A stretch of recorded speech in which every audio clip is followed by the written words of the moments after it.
मित्रों, आज मैं बहुत ही प्रसिद्ध कहानी सुनाने जा रही हूँ, जिसे सुनकर आपको आश्चर्य होगा कि क्या कभी ऐसा हुआ था।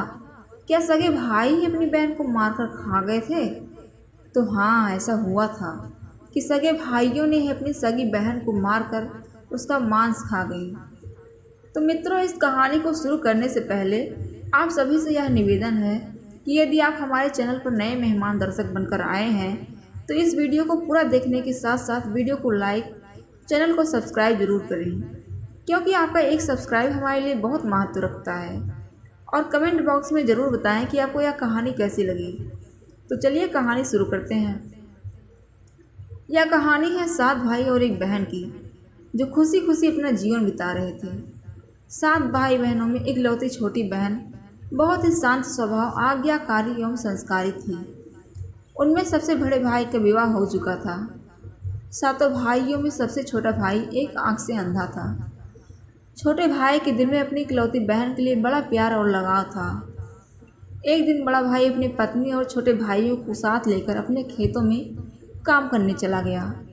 क्योंकि उस जमाने में खेती बाड़ी आपसी सहयोग से हुआ करता था, सभी लोग खेतों में काम करने जाने से पहले अपनी छोटी बहन को खाना बनाने का आदेश देकर घर से निकलते हैं। 7 भाई की बहन घर में अकेले अकेले खुशी खुशी सबके लिए खाना बनाने लगती है। जंगल से सरोटी साग को तोड़कर लाती है और बड़े प्यार से सरोटी साग की सब्जी बनाने से पहले बैठी, यानी सब्जी फल काटने का एक औजार होता है, उससे साग को काटने लगती है। इसी दौरान वह अपनी उंगली भी काट बैठती है और रक्त की एक तेज धार निकलने लगती है, जिससे उसका पूरा हाथ खून खून हो जाता है। तब बहन सोचने लगती है कि क्या करूं? अगर घर की दीवार में खून को पोंछूंगी तो भैया लोग देख लेंगे और चिंता करेंगे, और अगर मैंने अपने कपड़े में पोंछ लिया तो भाभी खून लगा कपड़ा देखकर गुस्सा करेंगी। बहन इस डर से सब्जी पकाने वाले छाता साग में सारे खून को पोंछकर खून को बहने से रोकती है। फिर इसी खून लगी हुई साग की सब्जी बनाती है। जब उसके सारे भाई और भाभी अपने खेतों से लौटते हैं तो छोटी बहन हमेशा की तरह सभी के लिए साफ थाली में खाना और मिट्टी के लोटे में पीने के लिए पानी देती है, और सभी एक साथ खाना खाने लगते हैं और पके हुए साग को खाकर खाने की जमकर तारीफ करते हैं। और वह सब अपनी बहन से पूछते हैं कि बहन, तुम्हारे द्वारा बनाया हुआ यह साग बहुत बार खा चुके हैं, लेकिन आज की बनी सब्जी का स्वाद बहुत ही अद्भुत लगा। बताओ ना, कैसे और क्या क्या मिलाकर इतना स्वादिष्ट सब्जी बनाया? पहले तो बहन डर से सहम गई कि कहीं भाइयों को पता ना चल जाए कि मेरे हाथ में की उंगली कट गई है। फिर वह थोड़ा सोच कर बोलती है कि कुछ नहीं भैया, जैसा हमेशा की तरह सब्जी पकाती हूँ वैसे ही तो बनाई हूँ। बहन अगले दिन 7 भाइयों के अनुरोध पर फिर से एक बार वही छाता साग की सब्जी बनाती है, लेकिन भाइयों को पिछले दिन के जैसा स्वाद नहीं मिलता है। फिर ऐसा ही अनुरोध 3 से 4 बार हुआ, लेकिन खून लगे साग का स्वाद उनके मन मस्तिष्क से उतर ही नहीं रहा था। असलियत जानने की जिज्ञासावश 7 भाई और भाभी ने उससे उस दिन खाने का बनाने का तरीका जानने की जिद करने लगे। मजबूरन बहन को सारी घटना बतानी पड़ी। सच्चाई मालूम होने पर 5वां भाई, जो बहुत ही लालची किस्म का था, उसने बाकी की भाइयों से कहा कि बहन का खून अगर इतना स्वादिष्ट लगा तो इसका मांस कितना स्वादिष्ट होगा। यह बोलकर सभी भाइयों के बीच चर्चा करने लगता है। सबसे छोटे भाई को छोड़कर बाकी भाइयों ने अपनी बहन को मारकर उसका मांस खाने को राजी हो गए थे। मांस खाने की सोचकर उन सभी के मुंह से लार टपकने लगता है। भाइयों के मन में स्वादिष्ट खाना खाने के लिए वे कितना लालची बन गए हैं, इसका आभास बहन को हो गया था कि किस प्रकार उसके भाई उसका मांस खाने की लालसा रखते हैं। एक दिन 7 भाई शिकार खेलने के बहाने बहन को लेकर घने जंगल में जाते हैं, जहां पूर्व से निर्मित 4 केंद्र के वृक्षों पर बने मचान के नीचे पहुंचते हैं, जिस पर अपनी बहन को यह झूठ बोलकर चढ़ने के लिए बोलते हैं कि इस मचान पर जंगली जानवर तुम पर हमला नहीं कर सकेंगे। इस प्रकार 7 भाई अपने बहन को मचान पर बैठाकर अपना अपना धनुष लेकर शिकार करने का ढोंग करने चले जाते हैं।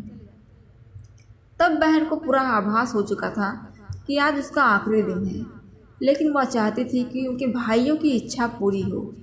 इसलिए वह मचान पर जाकर बैठ जाती है।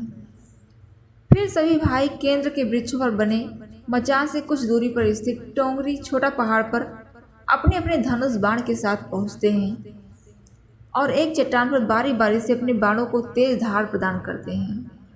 टोंगरी के ऊपर सबसे पहले बड़ा भाई अपने तीर को चट्टान में धार करता है और अपनी बहन पर धनुष से निशाना लगाकर तीर को छोड़ता है। तभी बहन पूरी बातों को समझ जाती है कि भाइयों का क्या इरादा है और अपनी मातृभाषा में गीत गाने लगती है कि बिंदु बिंदु दादा छाती ताइक ताइक, यानी जान से मारना ही है दादा साहब तो तीर को मेरे सीधे सीने में वार करो, इधर उधर तीर क्यों चला रहे हो। फिर सभी भाई बारी बारी से अपने तीर धार को तेज करते हैं और अपनी बहन पर निशाना लगाकर तीरों को छोड़ते हैं। 6 भाइयों का निशाना खाली जाता है और 7वां भाई जो सबसे छोटा था वह तीर चलाने से इनकार कर देता है क्योंकि वह अपनी छोटी बहन से बहुत प्यार करता था और धनुष बाण चलाने में लेकिन सबसे ज़्यादा निपुण था। बहन जानती थी कि उसके 7 भाइयों में से सबसे छोटा भाई बाकी की तरह लालची नहीं है। 6 भाई छोटे भाई पर पूरा दबाव डालते हुए आदेश देते हैं कि अगर वह तीर नहीं चलाएगा तो बहन की जगह उसे मार देंगे। फिर छोटा भाई उदास मन के साथ तीर को थोड़ा ही धार करके दूसरी दिशा में तीर को छोड़ने की कोशिश करता है और तीर को धीरे से छोड़ता है। बहन हर बार की तरह इस बार भी वही गीत गाती है, बिंदु बिंदु दादा छाती ताइक ताइक। इतने में छोटे भाई का तीर सीधे बहन के सीने को भेद देता है और बहन की आत्मा शरीर से अलग हो जाती है और उसकी आत्मा उसी जगह पर भटकने लगती है। तभी वह देखती है कि उसके शरीर का मांस खाने के लिए उसके भाई कैसे लालच करते हैं और सबसे छोटे भाई को ज़बरदस्ती मार पीट कर उसके शरीर को काटने का आदेश देते हैं। बहन के मांस को पकाने के लिए बहुत सारी सूखी लकड़ी लाने के लिए छोटे भाई को जंगल भेजा जाता है। छोटा भाई जंगल में खोज कर ढेर सारा लकड़ी जमा करता है और सोचता है कि कैसे इतना सारा लकड़ी को ले जाऊंगा।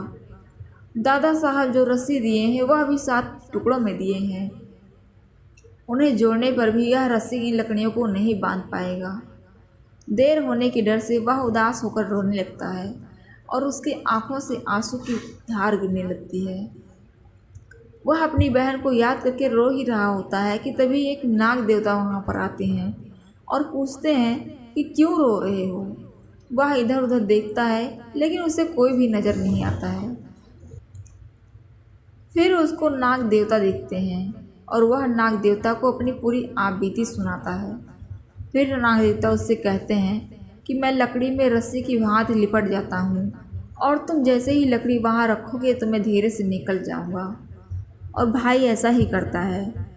सभी बड़े भाई को देखकर चकित हो जाते हैं कि कैसे उसका छोटा भाई रस्सी के 7 टुकड़े होने के बावजूद भी जंगल से इतना सारा लकड़ी लेकर आता है।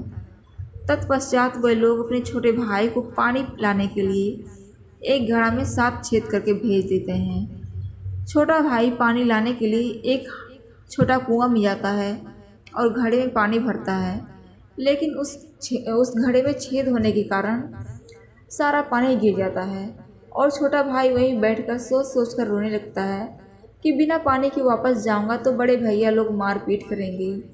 यह सारी घटना को दाढ़ी की मेढक, केकड़ा, मछली देख रहे थे और सुन रहे थे और वह तीनों उसको रोता हुआ देखकर पूछते हैं कि क्यों रो रहे हो। फिर छोटा भाई उन्हें अपनी आप बीती को विस्तार से बताता है और कहता है कि मैं अपनी प्यारी बहन का शरीर का मांस कैसे खा सकता हूँ, नहीं खाऊंगा तो बड़े भैया लोग मार पीट करेंगे। तब मेढक कहता है कि तुम परेशान मत हो, हम सब मेढक घड़ा के छेद में चिपक जाते हैं। फिर मछली और केकड़ा बोलते हैं कि तुम हमें लेकर चलो, तुम्हारे भाई जब बहन के मांस को खाएंगे तब तुम मछली को खाना और जब वो हड्डी को खाएंगे तब तुम केकड़ा को खाना, बड़े भाई को शक नहीं होगा। फिर उसने बिल्कुल ऐसा ही किया जैसे केकड़े और मछली ने कहा था। रात को जब बहन का मांस पका और मांस खाने को परोसा गया तब बड़े भाइयों से छुपाकर वह मांस को दीमक के टिलहे में डाल देता है और समय के साथ साथ वहाँ पर बांस का एक बड़ा झुंड उगता है। इस घटना के वर्षों बाद एक भीख मांगने वाला जोगी उसी बसौदा के पास से गुजर रहा था और वह सुंदर सुंदर बांस की बुदा को देखकर सोचता है कि अगर इतने सुंदर बांस से केंद्रा बनाया जाए तो कितना सुरीला धुन निकलेगा। उसी क्षण बांस से आवाज आती है, ना काट काट रे जोगी, ये तो लागे भैया रोपल बांस। जोगी फिर भी बांस को काटता है। जोगी इसी उद्देश्य से एक मोटा बांस का टुकड़ा काट कर ले जाता है कि इस बांस का आवाज़ इतना सुंदर है, यदि केंद्रा बनाएंगे तो कितना मधुर आवाज़ निकलेगा। और जोगी इस बांस से एक सुंदर केंद्रा का निर्माण करता है। इस केंद्रा से इतनी मधुर ध्वनि निकलती है कि जोगी जहाँ जहाँ भी इसे बजाता है, इसके ध्वनि से लोग मंत्र मुग्ध हो जाते थे। एक दिन जोगी घूमते घूमते बड़े भाई के घर पहुँचता है और अधिक धन के लालच में जोगी जोर जोर से केंद्रा बजाना शुरू करता है। लेकिन इस बार केंद्रा का मीठा सुरीला स्वर कर्कश हो जाता है और जब भी जोगी कुछ नया धुन बजाने की कोशिश करता है, बार बार एक ही धुन निकलता है, ना बाज रे केंद्रा, ये तो लागो मोर दुश्मन का घर। बार बार यही धुन निकलने पर बड़ा भाई मारपीट करके जोगी को अपने घर से भगा देता है। घूमते घूमते जोगी हर भाई के घर जाता है, लेकिन हर बार की भांति वही धुन, ना बाज रे केंद्रा, ये तो लागो मोर दुश्मन का घर, बजाता है। यह धुन सुन सारे भाई जोगी को डांट डपट कर भगा देते हैं। सबसे अंत में जोगी छोटे भाई के घर पहुंचता है। छोटे भाई के घर के आंगन में प्रवेश करते ही केंद्रा खुद ही बजने लगता है, जोर से बाज रे केंद्रा, ये तो लागो मोर छोट भैया का घर। बड़ा ही मधुर मीठे स्वर का धुन सुनकर छोटा भाई चंद्राकार मोहित हो जाता है और यह धुन सुनकर उससे रहा नहीं गया और जोगी से केंद्रा की मुँह मांगी सोने की मोहरें देकर उसे खरीद लेता है और जोगी को अच्छे से मेहमान नवाजी करके अच्छे से विदा कर दिया जाता है। धीरे धीरे समय बीतता है और छोटा भाई अपने काम से कुछ दिनों के लिए बाहर जाता है। जब वह वापस लौटता है तो देखता है कि उसका कमरा बहुत सुंदर ढंग से सजा हुआ है और घर के सारे बर्तन अच्छे तरीके से रखे हुए हैं। तब छोटा भाई सोचता है कि हमेशा मेरे कमरे की साफ़ सफाई घर के नौकर करते हैं, लेकिन कभी भी इतना सुंदर नहीं सजाया गया। फिर वो अपने नौकरों से पूछताछ करता है कि मेरे कमरे को इतना सुंदर किसने सजाया है। नौकरों के मना करने पर वह सोचता है शायद कोई भाभी आई होंगी और मेरे कमरे को सजा कर गई होंगी। जब भी छोटा भाई घर से बाहर काम के लिए जाता, यही घटना हर बार देखने को मिलती और लगातार होने के कारण उसके मन में जानने की जिज्ञासा उमड़ने लगी कि आखिर मेरे घर को इतने सुंदर ढंग से कौन सजावट करता है। वह अपने भाई और भाभीयों से पूछता है और वे लोग सजावट करने की बात से साफ मना कर देते हैं। एक दिन छोटा भाई सच्चाई पता लगाने के लिए किसी काम का बहाना बनाकर बाहर जा रहे हैं बोलकर निकलता है और छुप कर वापस आकर अपने कमरे में रखे खजूर के गोल मोड़े हुए चटाई के अंदर छुप जाता है। कुछ समय इंतजार करने के बाद वह देखता है कि एक खूबसूरत सी लड़की केंद्रा से निकल करके कमरे के अंदर जाती है और सारे कमरे की साफ सफाई करके वापस उसी केंद्र में समा जाती है। यह देखकर राजकुमार की आंखें खुली की खुली रह जाती हैं, क्योंकि उस लड़की की शक्ल उसकी छोटी बहन की जैसी होती है। वह अगले दिन फिर से उसी बार छुप जाता है और जैसे ही वह सुंदर लड़की पूरे कमरे की साफ सफाई का काम खत्म करके वापस केंद्र में जाने लगती है, तब छोटा भाई उस लड़की का हाथ पकड़ लेता है और तुरंत केंद्रा को जला देता है, जिसके बाद वह लड़की हमेशा के लिए मानव रूप में परिवर्तित हो जाती है और दोनों भाई बहन खुशी खुशी अपना जीवन जीते हैं। आज भी हर गांव में आषाढ़ी पूजा के दिन बकरा कटता है और पूरे घरों में प्रसाद स्वरूप बकरा का मांस खाया जाता है और सतबैनी नामक पूजा स्थान पर वहीं सरोटा साग को चढ़ाया जाता है। आपको यह कहानी कैसी लगी कमेंट बॉक्स में ज़रूर बताएं और हमारे चैनल को ज़रूर सब्सक्राइब करें। मिलते हैं अगले वीडियो में, तब तक के लिए धन्यवाद।